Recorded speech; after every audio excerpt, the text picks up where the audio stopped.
Hello guys, હમણાં તો મારી એક્ઝામ છે ને એટલે રીલ થોડીક ઓછી આવશે, પણ એક્ઝામમાં જેને મિકેનિકલ એન્જિનિયરિંગ કેમિકલ એને કર્યું હોય ને એને ખબર છે થર્મોડાયનેમિક્સ આવે, તો એની અંદર અમારે બહુ ભારે બાદબાકી આવે.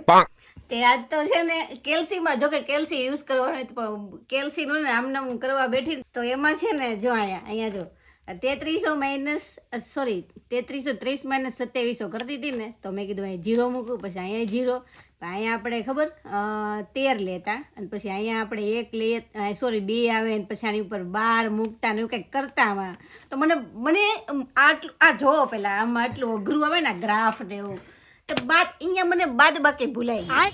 મને એમ થયું હવે આ બધી તો ઠીક, પાછી હવે બાલ મંદિરમાં બેવું ઘર ઘર જતા ને મારીને આપણને બાદ બાકી કરાવતા ને. આખું સરનું સોલ્યુશન છે અને આ ખાલી મારું સોલ્યુશન છે, એટલે અહીંયા તમને પ્રોફેસરના સોલ્યુશન એ ખબર નહીં પડે. અહીંના પ્રોફેસર એવું પૂછે ને કે આપણે જાણે PhD કરેલા છીએ, એ લોકો એવું પૂછે એક્ઝામમાં.